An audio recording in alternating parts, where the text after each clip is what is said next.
एक और दिल खराश वाकया, कसूर की नन्ही ज़ैनब के बाद लाहौर की नन्ही आयशा। 1 घंटा पहले वीडियो पे अपनी बेटी से आपकी बात हुई है, 1 घंटे बाद आपको कौन कॉल करता है और बताता है कि ये हो गया आयशा के साथ? और मेरी भाभी है, मेरी बहन को बोली कहले कि आयशा मर गई है। नन्ही आयशा ज्यादती के बाद कत्ल, मामू बन गया दरिंदा। बाहर से कोई आ सकता है अगर कोई आया हो तो? नहीं सर, बाहर का आता है और ये माहौल नहीं है, इतना प्लान नहीं हो सकता। मामू और खाला ने कैसे रचाया खुदकुशी का ड्रामा। मरियम खाला ने ना आयशा के बाजू पकड़े हुए थे और मामू कह रहे थे बताओ अब मारूं के ना मारूं, तो उन्होंने बोला मारो मारो जल्दी करो मारो। बाप के इल्जामात, माँ का इनकार, कौन है जिनसी भेड़िया? उल्टा ही बस कातिल ही ढूंढ रहे, मेरे बच्चे को इंसाफ नहीं मिला, मेरे बहन से तो बस फंसाने की कोशिश है, किस तरह के फांसी चढ़ गए हैं। नाज़रीन, मुझे बड़ी अच्छी तरह याद है और आप सबको भी यकीनन याद होगा कि जब कसूर में ज़ैनब के साथ, नन्ही ज़ैनब के साथ ज़्यादती और कत्ल का वाक़या होता है, तो मेरे समेत शायद हर पाकिस्तानी जिसने ये वाक़या देखा और जब ये रिपोर्ट हुआ सुना तो वो कई दिन नहीं सो सके। ये इतना दर्दनाक और खौफनाक वाक़या था, यकीन ही नहीं आता था, शायद इंसानियत से हमारा यकीन उठ गया था। लेकिन आज मैं आपको जो बताने जा रहा हूँ वो नन्ही ज़ैनब के साथ होने वाली ज़्यादती से बहुत बड़ा वाक़या है और ये कहीं और नहीं हुआ, ये लाहौर शहर में हुआ है, लाहौर के दिल में हुआ है। अंदरून लाहौर की 9 साला आयशा के साथ जो जुल्म हुआ है शायद उसे अल्फाज में बयान नहीं किया जा सकता और शायद लाहौर की तारीख़ में ऐसा पहले जुल्म ना किया गया।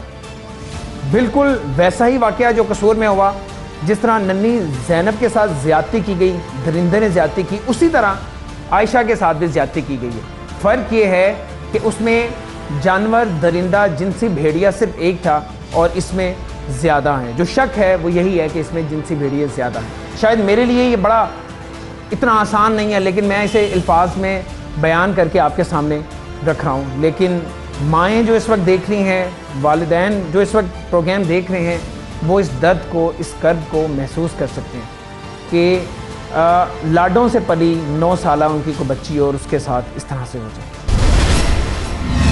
खुदा ना करे किसी भी बच्ची के साथ ऐसा कोई जुल्म हो। हर माँ ये दुआ करती है खुदा ना करे जो नन्ही ज़ैनब के साथ हुआ वो दोबारा किसी मासूम बच्ची के साथ दोहराया जाए। लेकिन क्या करें, सच्चाई से आंखें कैसे फेर लें, कैसे इस नन्ही आयशा के साथ होने वाले जुल्म की दास्तान को बयान करें। ये नन्ही आयशा की तस्वीर देखें जिसकी गर्दन पर साफ नजर आ रहा है कि कितनी बेदर्दी से इसका गला दबाया गया है। इसको सिर्फ कत्ल ही नहीं किया गया बल्कि इस नन्ही परी पर ढाए गए अज़ियतनाक मजालिम, इस कदर जुल्म बर्बरियत की गई कि अल्फाज भी कम पड़ जाएं। ज्यादती करने के बाद जिनसी भेड़ियों ने जिस तरह सांसें बंद की वो जुल्म भी भुलाया नहीं जा सकता। कितना तड़पी होगी ये नन्ही परी, उम्रे पर गई माँ को कितनी आवाजें दी होंगी, कातिल की कितनी मिन्नतें की होंगी, मगर सफ़ाक दरिंदों को जरा भी तरस न आया इस मासूम परी पर। आखिर क्या कसूर था इस नन्ही आयशा का? क्या कातिल आयशा की माँ के उम्रे पर जाने का कर रहा था इंतजार? नन्ही आयशा दूसरी मंजिल पर अकेली क्या कर रही थी? दरवाजे को कुंडी किसने लगाई थी? मामू अपने घर की सीढ़ियों से ऊपर क्यों ना गया? मामू ने दरवाजे की कुंडी खोलने के लिए हमसायों की सीढ़ियाँ क्यों इस्तेमाल की? पोस्टमार्टम करवाने से किसने मना किया? माँ ने क्यों मुल्जिमान को छोड़ने की दी दरख्वास्त? बाप ने किस पर लगाए इल्जामात? पुलिस ने डीएनए, पॉलीग्राफिक टेस्ट से कैसे पकड़े मुल्जिमान? ज़ैनब ज़्यादती और कत्ल केस की क्या मुमासलत है आयशा ज़्यादती और कत्ल केस में? वालिदैन लाजमी देखें रुला देने वाला दिल खराश वाक़या। मैं इस वक्त उस बच्ची के वालिद के साथ मौजूद हूँ, तारिक इनका नाम है। ये हमें सारा वो किस्सा वाक़या बताएंगे। गो कि ये उस वक्त यहाँ पे मौजूद नहीं थे, ये उस वक्त कहीं और थे। इन्हें पता चलता है जब ये पहुँचते हैं तो अपनी बच्ची को अपनी साली के यानी उस बच्ची के खाला के हाथ में तकरीबन सांस निकले होते हैं, उस हालत में देखते हैं। और उसके बाद फिर क्या होता है हम तारिक साहब से जानते हैं। तारिक साहब, आप मुझे बताइएगा, आप उस वक्त कहाँ पे मौजूद थे? आपको कौन इतला देता है कि आयशा के साथ ये जुल्म हो चुका है? मैं उस टाइम शहर मिठा में अपने घर में सो रहा था, ठीक है। और मेरी साली ने ना मुझे फ़ोन किया, कहती जमील भाई जल्दी से घर आ जाओ, आयशा के गले में फंदा लग गया। और मुझे समझ नहीं आया, मैं जल्दी से ना ऐसे ही फ़ोन उठा के भागा हूँ, पाँव से नंगा। तो जब बाहर आया हूँ तो मैंने फिर फ़ोन किया, मैंने कहा क्या हुआ, मुझे समझ नहीं आई। कह रही जी आयशा के गले में फंदा लग गया और उसकी सांस बंद हो गई है और उसको हॉस्पिटल लेके जा रहे हैं। तो हाजी मकसूद साहब के घर के पास जब मैं पहुंचा तो मैंने देखा जी को मेरे साले तमजीद तैमूर ने ना आयशा को ऐसे मोटरसाइकिल पे पीछे पकड़ा हुआ है और उसकी मतलब ये वही साला है। हाँ जी, यानी ये आयशा का मामू है। हाँ जी, आयशा का, हाँ जी, जिस पे आपको शक है कि किसी ने ज्यादती की। हाँ जी, बिल्कुल। आप वहाँ पहुँचते हैं, उसी साले ने, आयशा के मामू ने उसे हाथों में उठाया होता है जी जी, और लेके भाग रहा होता है। मोटरसाइकिल पे था, मोटरसाइकिल पे लेके जा रहे हैं। जब हॉस्पिटल लेके गए हैं तो उन्होंने थोड़ी देर बाद जो है ना हमें बताया कि ये तो काफ़ी देर से जो है ना इसकी डेथ हो चुकी है। और तकरीबन 15-20 मिनट के बाद उन्होंने बोला कि बच्ची के साथ ज्यादती और मर्डर भी है। ओह खुदाया, नन्ही मासूम परी के वजूद को किसने नोचा है? क्या कसूर था इस शहजादी का? किस जुर्म की पादाश में उतारा है मौत के घाट? अजमेरी थाने में इस वक्त मैं बैठा हूँ और मेरे साथ नौलखा सर्कल के होमिसाइड इंचार्ज एहसानुल हक साहब मौजूद हैं और इस केस की तफ्तीश भी कर रहे हैं। मुलजिम इन्होंने गिरफ्तार कर लिया है। इससे पहले जो मुलजिम की बहन है उससे भी शामिल तफ्तीश किया था और भी बहुत से लोगों को शामिल तफ्तीश किया है, लेकिन इस केस की जो गुत्थी है वो सुलझ नहीं रही। आखिर मुलजिम कौन है, किसने इस बच्ची के साथ ज्यादती की, क्योंकि पोस्टमार्टम में ये चीज़ स्टैब्लिश हो चुकी है, और किसने उसे कत्ल किया, ये सब कुछ पूछेंगे हमारे साथ एहसानुल हक साहब हैं। एहसान साहब बहुत शुक्रिया आपका। फरमाइएगा अब तक की जो तफ्तीश की है उसमें क्या सामने आया है? मुलजिम आपके पास है, क्या ये वही मुलजिम है जिसने बच्ची के साथ ज्यादती की है, यानी मामू बच्ची का आयशा का, वही इसी ने ज्यादती की और कत्ल किया? बिस्मिल्लाहिर्रहमानिर्रहीम। सबसे पहले तो मैं ये बात करना चाहता हूँ कि ये जो केस है ये इंतहाई संगीन किस्म का केस है। बिल्कुल ठीक। तो बिला वजह भी रिमार्क्स देना मेरे साथ में मुनासिब भी नहीं है, जाहिर है बहुत सेंसिटिव केस है। हाँ जी, तो इसलिए जो तफ्तीश कर रहे हैं उसके मुताबिक जो वकूआ है ये 18 तारीख है, 18/12 बिल्कुल 2018 का। बिल्कुल ठीक है।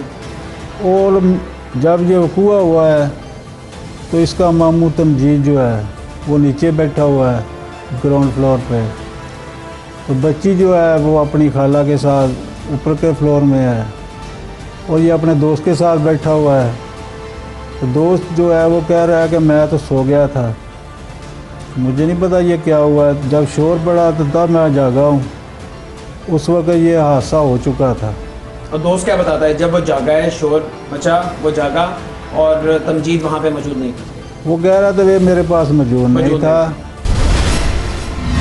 पुलिस तो इस केस की कड़ी को जोड़ेगी। नन्ही आयशा की मां अपने बच्चों को मामू और खाला के हवाले करके गई थी उम्रा पर, खुदा से मांगने गई थी, मगर उसे क्या मालूम था कि कोई घर में उसकी गोद उजाड़ने को बैठा है तैयार। इसकी नन्ही परी को देने वाला है अजियतनाक मौत। इन्हें कब पता चलता है, कौन बताता है? इनसे बात करते हैं। आप मुझे ये बताइएगा, आप उम्रे के लिए गई हुई थी, मदीना थी आप? आपको कौन कॉल करता है, कौन कॉल करके बताता है? मेरी बेटी से पहले 1 घंटे पहले बात की थी। 1 घंटा पहले आयशा से बात हुई थी? हाँ जी, वीडियो कॉल पे बात हुई थी। बिल्कुल ठीक ठाक थी? हाँ, वो बैठी हुई थी। कहाँ पे? यही इसी फ्लोर में? नीचे थी? नीचे वाले पोर्शन में के पास बैठी हुई थी। उस वक्त घर में और कौन कौन था? अब्दुल्ला था, मेरा भाई तैमूर था, मरियम थी, सारे थे घर, ये सब बैठे हुए थे बहन भाई। हाँ जी ठीक है। 1 घंटा पहले वीडियो पे अपनी बेटी से आपकी बात हुई है, 1 घंटे बाद आपको कौन कॉल करता है और बताता है कि ये हो गया आयशा के साथ? मैंने फिर रास्ते में थी, मैंने कहा चलो लाइट गई मैं दोबारा कॉल करती हूँ, मैं मस्जिद नबी में हूँ।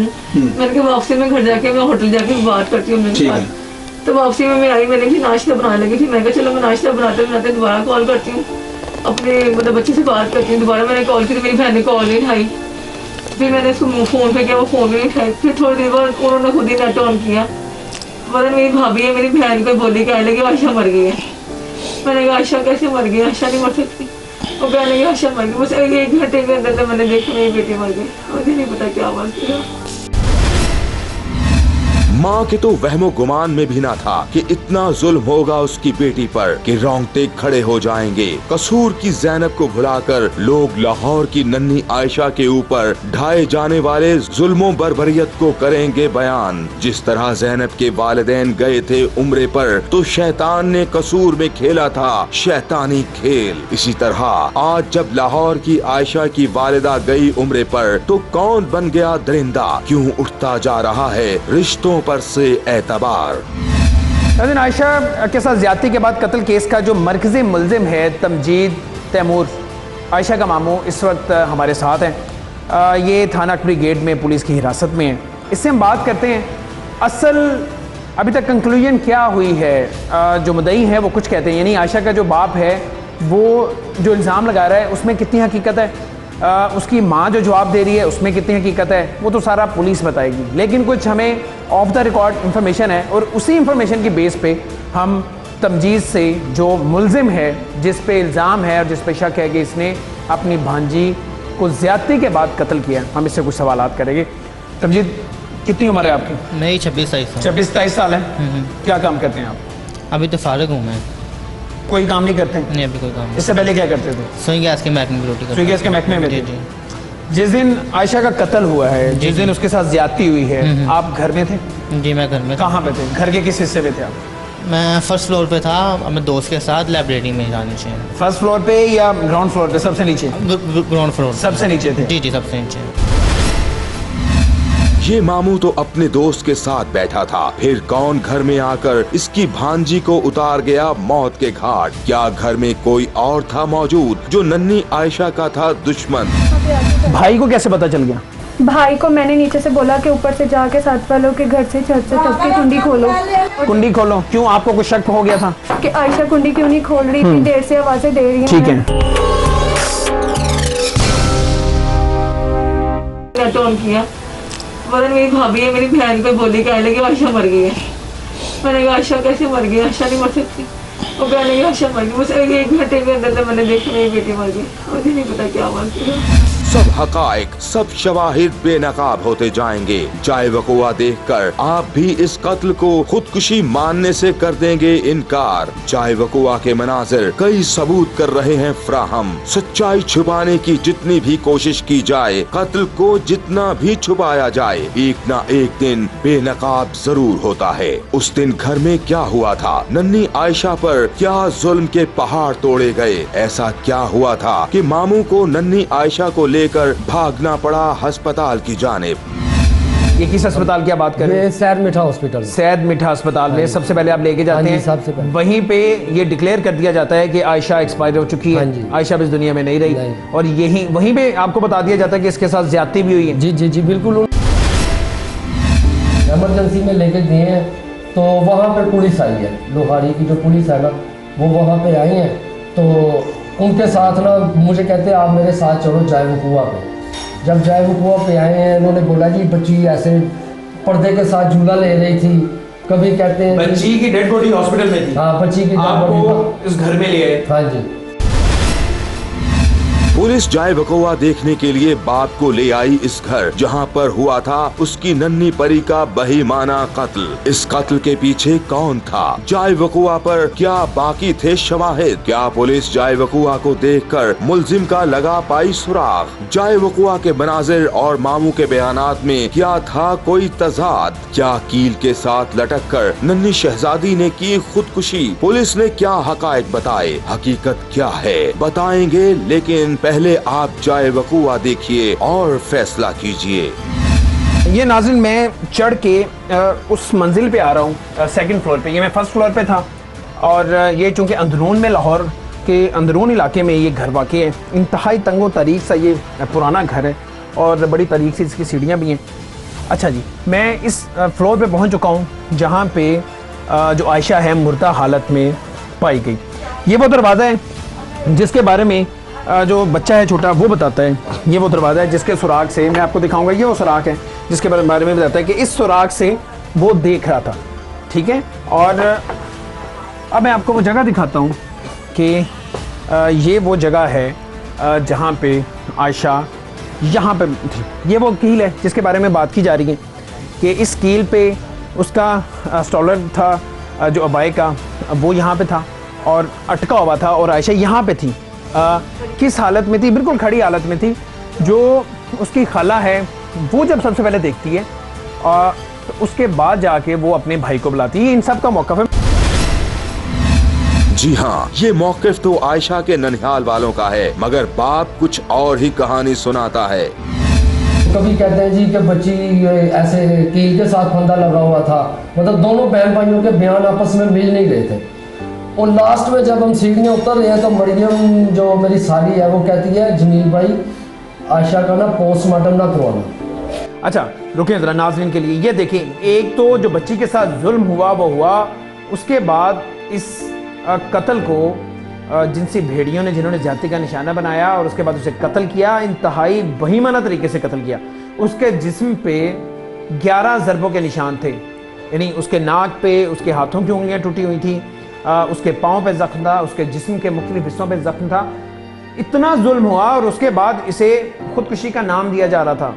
यानी एक 9 साल की बच्ची आखिर कैसे खुदकुशी कर सकती है और आखिर वो क्यों खुदकुशी करेगी? तो यहीं से कहानी मशकूक होनी शुरू होती है। वालिद को जब घर लेके जाते हैं जायब कुआ दिखाने के लिए, जब पुलिस आ जाती है तो वहाँ पे जो मुलजिमान हैं, यानी इनके जो साले और साली हैं, आयशा के जो मामू और खाला हैं, वो जब ये कहते हैं कि हमने पोस्टमार्टम नहीं करवाना, तो वहाँ से ये सारा मामला मशकूक होना शुरू हो जाता है। ऐसा ही होता है, आपको वहीं पे पहली दफ़ा शक होता है।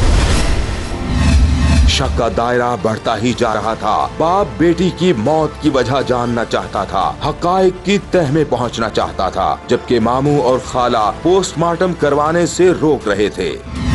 फिर हॉस्पिटल में जब पोस्टमार्टम के लिए हम ले गए हैं तो तब उधर भी कह रहा है कि आप ऐसा करें कि ना किसी अच्छे मौलवी से ना फतवा लेके आए कि ये तो इस्लाम में पोस्टमार्टम जायज़ ही नहीं है। फिर मैंने उसको बोला चल दफ़ा हो जा, उधर जाके बैठ जा, पोस्टमार्टम होगा। फिर मेरे मतलब कहने पोस्टमार्टम हुआ उसके बाद? हाँ जी बिल्कुल, पोस्टमार्टम जो है ना सुबह हुआ। पोस्टमार्टम न करवाने से जो शकूक पैदा हुए, क्या वो दुरुस्त साबित भी हुए या महज शक ही था? पोस्टमार्टम की रिपोर्ट में क्या सच सामने आया, जानना जरूरी है। लेकिन हकायक की तह में जाने के लिए उस रोज क्या हुआ, कैसे नन्ही परी हंसती खेलती मौत तक जा पहुंची? क्या नन्ही आयशा किसी दरिंदे का बन गई शिकार? आप जब ऊपर आती हैं दरवाजा लगा होता है और उसके बाद आप सुराग से क्या देखती हैं? सुराग से देखा ये दरवाजा आधा बंद था और भाई का आपने उस सुराग से, नाज़रीन उस सुराग से, ये देखें, ये जो दरवाज़ा है ये ऐसे बंद कर दिया जाए तो ये ऐसे यहाँ पे ये लगा हुआ था, दरवाज़ा बिल्कुल बंद था। और उसके बाद जब ये मरियम ऊपर आती हैं तो इस सुराग से देखते हैं कि दरवाज़ा क्यों बंद है। कोशिश करती हैं तो दरवाज़ा नहीं खुलता। और उसके बाद फिर ये वाला दरवाज़ा, मरियम ऐसे ही है, आधा दरवाज़ा ऐसे बंद था। और उसके बाद आयशा आपको नज़र आती है यहाँ पे? नहीं, आयशा नज़र नहीं है क्योंकि आधा दरवाज़ा बंद था। फिर उसके बाद आप क्या करती हैं? भाई भागता हुआ नीचे आया, यहाँ पे आके भाई को कैसे पता चल गया? भाई को मैंने नीचे से बोला कि ऊपर से जाके साथ वालों के घर से छत से टपके कुंडी खोलो। कुंडी खोलो? क्यों, आपको कुछ शक हो गया था कि आयशा कुंडी क्यों नहीं खोल रही, इतनी देर से आवाजें दे रही? ठीक है। खाला अपनी भांजी को दे रही थी आवाजें, मगर बेसूद। तभी तो खाला ने दी मामू को आवाज। आपकी बहन आपको ऊपर बुलाती? वो नहीं ऊपर बुलाती, वो बच्चों को भेजती है कि आयशा ने ऊपर से नीचे से 2-3 बच्चे खेल रहे थे, उन्हें कहती है हमें छत पे जाकर देखो आयशा कुंडी क्यों नहीं खोल रही। बच्चों को कहती है जी कि छत पे कुंडी नहीं खोल रही। तो ऊपर भेज रही थी तो मैंने कहा क्या बात है, क्यों भेज रही ऊपर? कहते वो आयशा ने दरवाजा बंद कर लिया, कुंडी नहीं खोल रही। आप सबसे पहले अपनी सीढ़ियों से आप खुद अपनी छत पे क्यों नहीं गए? आपने सबसे पहले अपनी छत से जाके क्यों नहीं देखा कि आयशा कुंडी खोल रही कि नहीं खोल रही? क्योंकि उनसे बच्चों को भेजी थी, सिस्टम में पहले ही कोशिश कर चुकी थी कुंडी खोलने की, फिर मैं साथ वाली आपने खुद जाके खुद अपनी छत पे जाके नहीं देखा सबसे पहले? नहीं देखा। इस तरह जब भी होता है इंसान खुद सबसे पहले अपनी छत पे जाता है कि वहाँ पे क्या मसला है, मैं अपनी छत से कोशिश करूँ, दरवाजा क्यों नहीं खुल रहा, बहन जो कह रही है वो सही है कि नहीं है। आप फौरन हमसायों की छत से चले गए? देखें उन्हें क्या जरूरत है झूठ बोलने की, जो मैं जो पूछ रहा हूँ मुझे वो बताएं, झूठ सच मैं नहीं कह रहा जी, वो आपका और आपके खुदा का मामला। जी ठीक है। आप अपनी छत पे आने की बजाय आप सीधा हमसायों की छत पे गए, वहां से आप उधर अपनी छत पे आ गए? जी मैं ऐसे ही अपनी छत पे आ गया। हमसाए किसने देखा आपको ऊपर जाते हैं? मेरे लंबे नहीं है चीज़ का, नहीं मैंने नहीं देखा। आप किसी के घर में जा रहे हैं, सारी सीढ़ियाँ क्रॉस करके आप तीसरे फ्लोर पे उनकी छत है हमसायों की भी, आपको किसी ने नहीं देखा? देखें सबके जो सीढ़ियाँ ना वो अलग हैं, उनके कमरे अलग अलग हैं।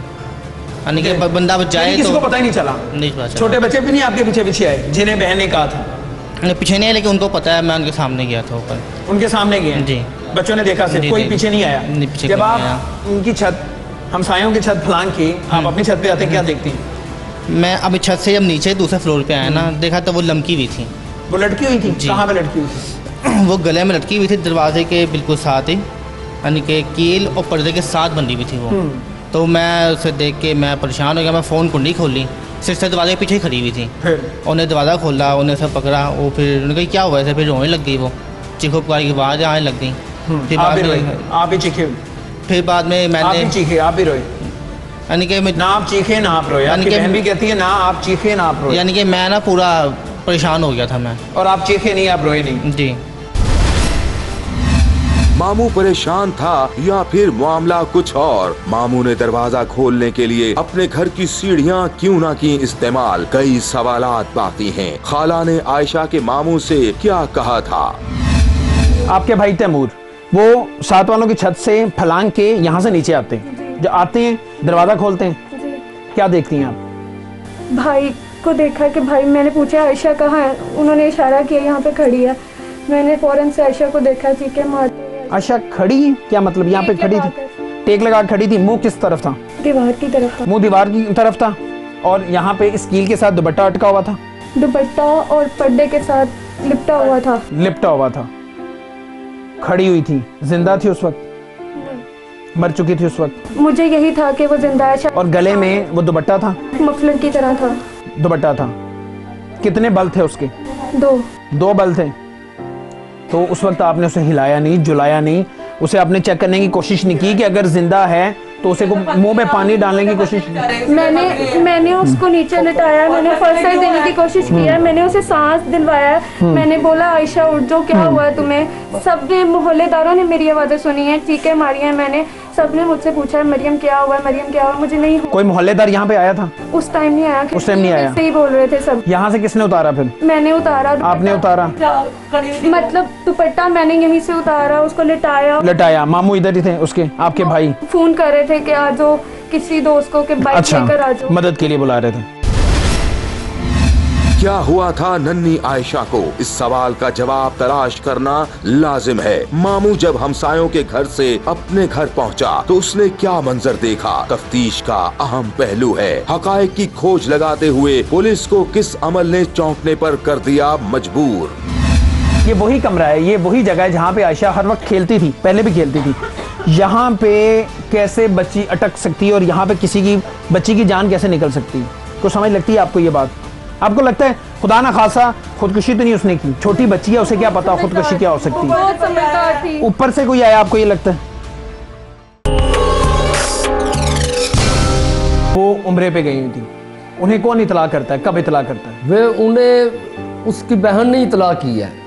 इस वकूए के कितनी देर बाद इतला की? ये नहीं मुझे पता कब की है। कितने दिन बाद वापस आती हैं वो तकरीबन 21 या 22 तारीख को वापस आई थी। इस वकूए से कितने दिन बाद वो पहुंचती है यहाँ पे?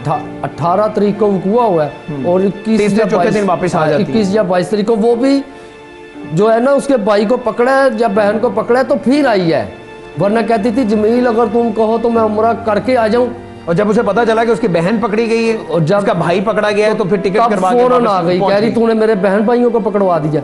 इसका मतलब ये है कि आयशा की मां नहीं चाहती कि उसके भाई इस केस में जो गिरफ्तार हुए हैं, उसकी बहन जो गिरफ्तार हुई है, उसे सजा हो। बिल्कुल, लोगों को कहती है जी मैंने अपनी बच्ची के ना जो भी कातिल है ना उनको माफ कर दिया। इसका मतलब है कि उसे पता है कि कातिल कौन है? ये तो मुझे भी नहीं पता कि उसको पता है। देखे ना वो लोगों को यही कह क्यों बचाना चाह रही है? वो अपने भाई को क्यों बचा रही है? अपनी बेटी की तकलीफ, उसकी जुदाई और उसके साथ जो जुल्म हुआ है उसका एहसास नहीं है उसे? कोई एहसास नहीं है। पोस्टमार्टम रिपोर्ट में सामने नहीं आया कि कहीं खुदकुशी की कोशिश हुई, कत्ल किया गया, सांस दबा के कत्ल किया गया, ये पोस्टमार्टम रिपोर्ट में आया है। पोस्टमार्टम रिपोर्ट में तो सब आया है, लेकिन आयशा ऊपर क्यों गई? क्या किसी ने बुलाया था? बाप को आयशा के छोटे भाई ने क्या बताया? मुझे ये बताएं घर में उस वक्त और कौन कौन था? क्योंकि जो अभी तक चीज़ें सामने आ रही हैं, जो बातें सामने आ रही हैं, सिर्फ मामू नहीं था, और भी लोग थे वहाँ पे मौजूद। और आपका जो छोटा बेटा है, जो आयशा के छोटा भाई अब्दुल्ला, उसने अपनी आंखों से क्या देखा? घर में क्या क्या कौन कौन मौजूद था उस टाइम? घर पे मेरा साला तंजीद तैमूर, मरियम सुल्ताना मेरी साली, मेरी बेटी आयशा और मेरा बेटा अब्दुल्ला मौजूद था। ये 4 लोग थे? ये 4 लोग थे। मेरा बेटा कहता है कि मुझे ना ये अंडा ब्रेड बना के ना, तो कह रही है तू खा। तो फिर मामू का फ़ोन आया, मामू ने फ़ोन किया मरियम ऊपर आ, तो कहता है ये ऊपर चली गई है। थोड़ी देर बाद ना मैंने कहा ये सब ऊपर क्यों चले गए हैं? तो कहता मैं ऊपर गया तो मैंने दरवाजे में सुराख है। कहता पापा मैंने उसमें से देखा कि मरियम खाला ने ना आयशा के बाजू पकड़े हुए थे। ये सब कमरे के अंदर थे? हाँ जी, ये कमरे के अंदर थे, वो सीढ़ियों में था, दरवाज़ा बंद था और दरवाजे में सुराख है, इतना बड़ा सुराख है। वो हम देखने गए थे। उसके बाद कहता जी सुलेमान जो है ना, उसने आयशा का ना पाँव पकड़ा हुआ था, टांग पकड़ी हुई थी और एक हरी पगड़ी वाला। कह रहे ये आपका छोटा बच्चा आपको हाँ जी, मेरा बेटा जिसने अपनी आंखों से देखा। पुलिस को भी इसने सब पुलिस को भी ऐसा ही बताया, सबको ऐसा ही बताया। ठीक है। कह रहे जी वो हरी पगड़ी वाले ने भी पाँव पकड़ा हुआ था और मामू कह रहे थे बताओ अब मारूं कि ना मारूं? तो उन्होंने बोला मारो मारो जल्दी करो मारो। तो कहता है उसने ना ऐसे गला दबाया है, सांस बंद करके गला दबा के मारने के बाद फंदा लगाया है। कहता है फंदा लगा के पापा उसको ना ऐसे ऊपर लटका दिया कील के ऊपर। तो कहता मैंने दरवाज़ा खड़काया कि दरवाज़ा खोलो, ये क्यों मार रहे हो, आयशा को क्यों मार रहे हो? बकौल आपके छोटे बच्चे के 4 लोग थे? जी जी बिल्कुल 4 लोग थे। मामू, खाला और 2 और लोग? 2 उनके 2 थे, एक सुलेमान और एक हरी पगड़ी वाला। कहता है उसका नाम इब्रार है।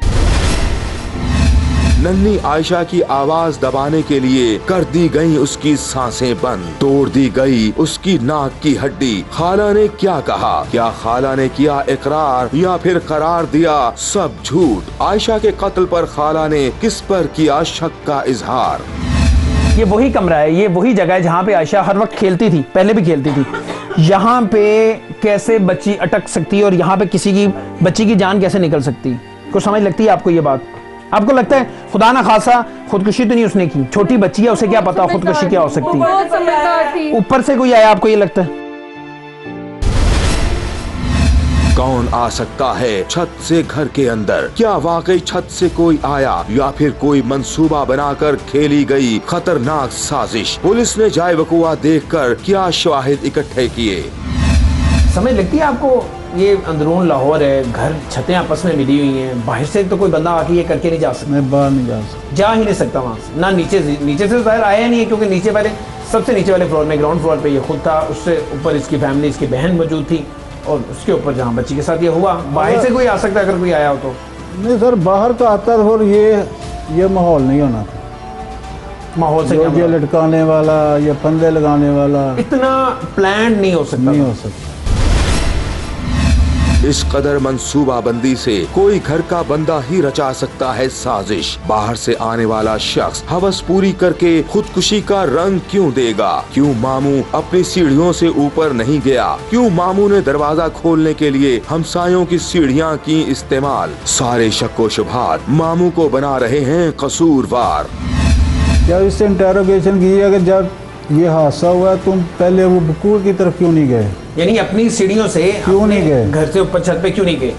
ये बोलता है कि मैं हमसायों की छत पे गया था, वहाँ से ऊपर से जाकर मैंने दरवाज़ा खोला तो वो कील के साथ लटकी हुई है। यानी यहाँ से इसका जो बयान है, इसका जो किरदार है, ये मशकूक होता है। ये मशकूक जा रहा है कि अपनी छत पे क्यों नहीं गया, ये हमसायों से छत उसने इस्तेमाल। तो जो कील इस्तेमाल जो बता रहा है कि इसके साथ फंदा लगा हुआ है, ये तो मानने के काबिल ही नहीं है बात कि ये कील के साथ के फंदा ले सकता है। एक तो बच्ची है छोटी, वो खुदकुशी क्यों करेगी, अपनी जान क्यों लेगी? दूसरा वहाँ पे वो लड़की रह ही नहीं सकती, जिस कपड़े के साथ ही वो कपड़ा फट सकता है, गिर जाती, वो वहाँ पे लटक ही नहीं सकती। और ये प्री प्लान, अगर कोई, अब कह भी सकते हैं कि इसने नहीं किया, कोई गैर ने किया, अगर कोई गैर करता तो वो इस तरह वो उसे लटकाने की क्या ज़रूरत? हकाइक तल्ख जरूर हैं, मगर झुटलाए नहीं जा सकते। माँ तो यकसर मानने से इनकारी है, मगर सारे शवाहिद बता रहे हैं खाला और मामू के हाथों ही हुआ है उनकी भांजी का कत्ल। क्या सिर्फ मामू बना दरिंदा या फिर खाला बराबर की कसूरवार है? खुदा ना खास्ता उसके कोई जिस्म पे कोई निशान तो नहीं थे, कोई चोट के? उसके कपड़ों में तो खून के धब्बे तो नहीं थे? कुछ भी नहीं था। अब ये जो मौक़िफ़ एक सामने आ रहा है कि उसके साथ ज्यादती हुई है, क्योंकि आपने सबसे पहले उसे देखा था, उसकी हालत देख के ऐसा लग रहा था खुदा ना खासा बच्चे के साथ कोई दरिंदगी हुई? नहीं, कुछ भी नहीं, सिर्फ आंखें उसकी खुली हुई। खाला को कोई जख्म क्यों नजर न आया? ये तस्वीर देखिए, गर्दन पर हाथों के दबाव का निशान, माथे पर चोट का निशान, जबकि पोस्टमार्टम की रिपोर्ट में इस नन्ही सी परी पर 11 जख्म मौजूद हैं। और सबसे बड़ी बात, इस शहजादी को बनाया गया हवस का निशाना, मगर खाला की आंखों पर शायद पट्टी बंधी है। सच्चाई क्या है, खोज लगाएंगे, लेकिन सवाल ये है कि कातिल कौन है, जिनसी भेड़िया कौन है, नन्ही परी का क्या कसूर था, बाप किसे मुल्जिम ठहराता है? आयशा घर से बाहर कोई नहीं गई जी? आयशा घर से बाहर कहीं नहीं गई? नहीं ना घर के अंदर कोई आया? घर का मतलब है घर के अंदर ही सब कुछ हुआ। जो अफराद थे उन्हीं में से किसी ने किया। हाँ जी, हाँ जी। देखें, बात ये है सर, मेरी बेटी थी वो, मैं क्लियर बात नहीं करना चाहता, लेकिन ये लोग मुझे मजबूर करते हैं। उसको नहलाया गया था, मेरी 2 बहनों ने नहलाया था, मेरी भांजी ने नहलाया था। मैंने उनसे पूछा मुझे बताओ, उन्होंने मुझे वाज़िया बताया कि बच्चे के साथ ज्यादती हुई है। उन्होंने वाज़िया बताया है कि जमील भाई बच्ची के साथ बहुत इबरतनाक ज्यादती हुई है। जब बच्ची को अस्पताल लेके गए थे तो बच्ची के कपड़ों में खून के कोई धब्बे शब्बे थे? कपड़े चेंज किए हुए थे।